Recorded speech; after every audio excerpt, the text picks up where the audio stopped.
Okay, vocalists, welcome. Hello. Once again, we've got a scenario with perhaps a lot of you guys that don't normally work together or haven't had the opportunity to work together. Hope, would you like to join us on this? Tis vocal warm-ups. And right, okay, so once again, health and safety as a musician, you're looking at being able to ensure the well-being of you as a performer. You imagine if you're not able to do a tour, not able to do a recording session, whatever it might be, due to straining your voice. Anybody heard of things such as nodules on the vocal chords and all that sort of stuff? You know, it can put vocalists out for months and months, or be problematic with regard to their entire career. So Adele has suffered from that. Elton John, I know, has as well. There's been a variety of different people. Who's that? I think. Does that to do with when they don't breathe in properly? Or don't breathe from their Yeah, I mean, there's a combination of things that you can consider. I mean, Matt's, what's his surname? From Muse. Matt Bellamy, not Matt Ellicott. Matt Bellamy from Muse. You know, when you listen to a Muse track, is then he's singing already. That's painful. But you know, it's with singing. Do you all agree that it's about someone maybe having a good voice as opposed to just good technique all the time? Yeah. Look at a vocalist such as John Lennon.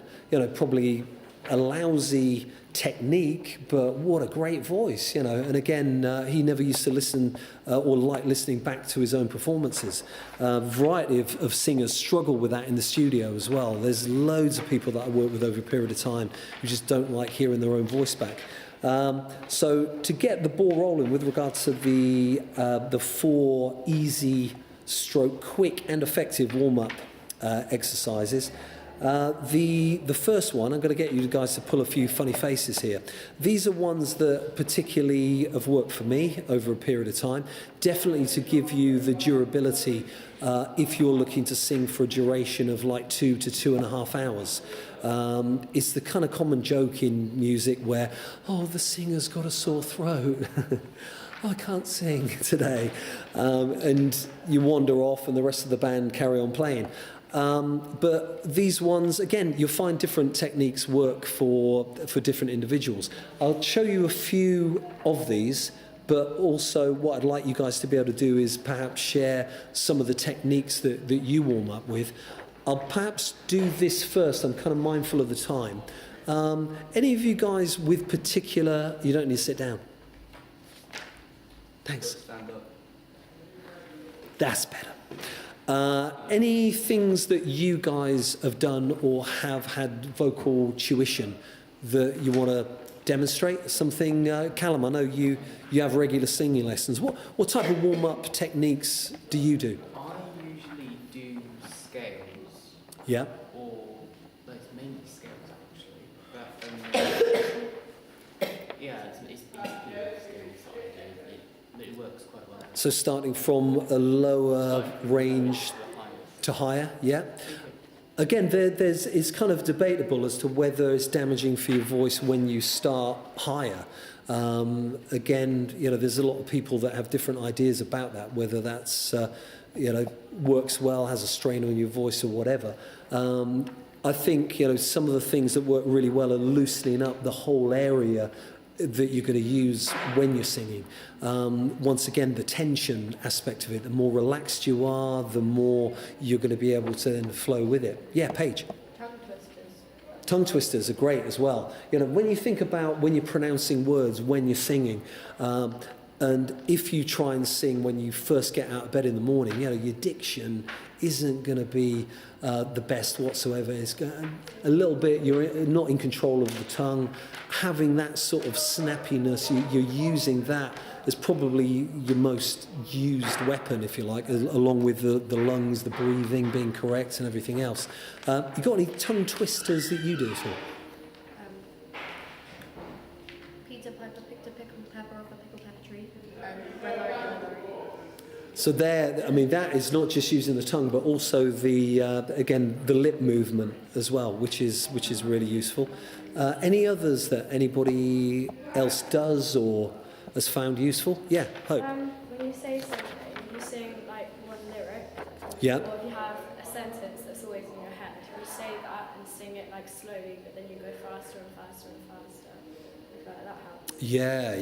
Yeah. Again, I mean, it's like the other sort of disciplines. I've spoken to obviously the drummers, the guitarists, bass players, keyboard players today, all have that same sort of idea where they start something slowly and build up the pace of that.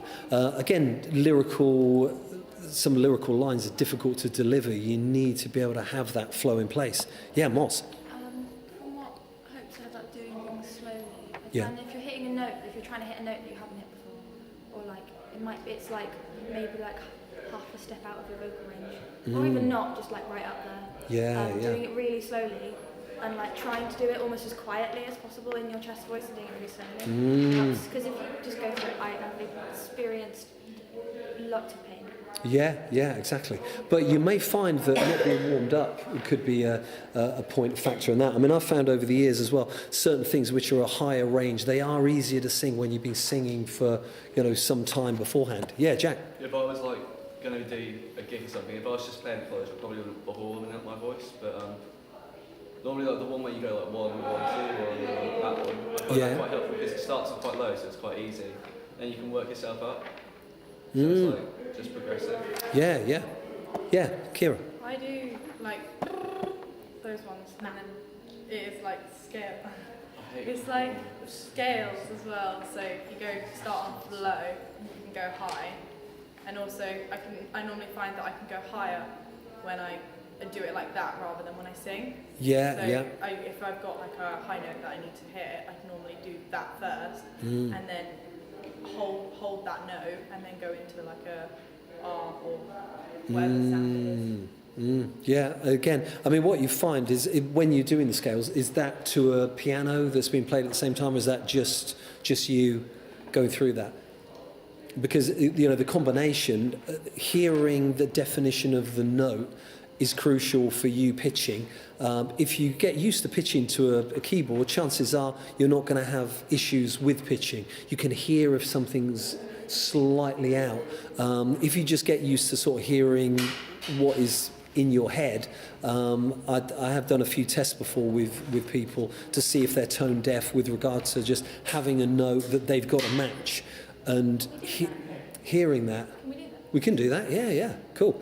Okay, other things, I'm just mindful of the time because I'm going to probably do this part 1 and part 2. We'll do more of it tomorrow in the session. But with regard to the other techniques with your breathing, how many of you guys have sort of struggled in a way of not being able to get the lines out, or with movement on stage where you're finding you're kind of a little bit out of breath? Yeah, Callum. When I sort of started again after my voice broke, I struggled with breathing because I was doing it all from the top, which made the line there sound airy. Yeah. I ended up learning how to use the lower abdominal muscles. Exactly, yeah. And can you feel that difference, when you're moving that? What you'll notice, some of the great singers, you'll see physically how they will impact, this area of the abdominals. You look at a vocalist like Tom Jones, you can see that moving a great deal certainly when he's performing. Whitney Houston, again, is another a good example. Yeah, Moz. My mum's not a vocal coach, but like she sort of taught. She's like not a vocal coach, but she sort of taught me what to do. She's had a lot of singing lessons in her life. She's older than this. She's had more time, and she talked about. She used to tell me how if you were singing, because you can sing from your chest voice and you can sing from your head voice, but you can also do it incorrectly. So if you're singing from your chest voice correctly, your bridge of your nose vibrates. And if you're doing it, like if you're hitting it, because obviously if that like doesn't happen, then you're like just being too airy and you can get lightheaded. Yeah, exactly. I get you can. lightheaded a lot. I don't know how to make it stop. is, I mean, very much a case of when people sort of struggle with not just sort of notation, but generally with the power, what it is they're breathing in an incorrect way, where they're almost kind of still looking to try and breathe in while they're holding the note, and it comes out as kind of nothing really as such. It is very weak. It can be quite trembly as well, like it's a quick sort of tremolo. Yeah, Jack? And it's also important, like, when you breathe, if you're taking a deep breath, like, sometimes it feels like, I don't know how to explain it, but like, I feel like your chest is going inwards, but really you want it to go outwards. Yeah. It's a shallow breath and not a deep breath. Good point, yeah. So how many of you guys breathe in through your nose and out through your mouth when you sing? Do you consciously make that effort to do that? When you think about the kind of the mechanics of how your body is kind of designed in a way, you're looking at the intake of air through your nose. It's all about what hits kind of the back of your throat. If it's a case of the breathing inward, if you'll just try that quickly now, just a breath inward through your mouth, just do you feel it's dried at the back of your throat already? You then breathe outward if you're holding a vocal note. What will happen as well, that will be pushing air back out of your body. So you're looking at an inward and then an outward movement of air, which is going to dry the back of the throat area, which is the area you're reliant upon to be able to give, your tone and texture and all that sort of stuff. Whereas if you breathe in through your nose, what you're doing, you're halving that exposure with that kind of cold air, if you like, or just generally the drying kind of those elements. So breathing in through your nose, even I say to a lot of people that recording vocals, if you can get used to kind of, it's not really like a sort of a sniffing type of technique, but just a quick breath in through the nose and outward. What you're doing, you're kind of topping up all of the capacity with regard to what you're holding in your lungs, and you'll keep retaining that power for each of the lines that you're singing. You can as well have this as a really good secret weapon when it comes to live performing. If you're finding it difficult to catch your breath, trying to just sort of hold in your lungs constantly. If you're able to exhale and inhale very quickly at that point, then that will really, really help with the amount of lung capacity you've got. What we'll do, we'll work on, because I'm mindful of time, we will do some more tomorrow. We'll go over what these exercises are. And what I want to be able to do is look at identifying things like vibrato, things like the improving falsetto, full voice, looking at how the intake of air and the exhale, looking at loads of different techniques in order to try and improve you as singers, yeah?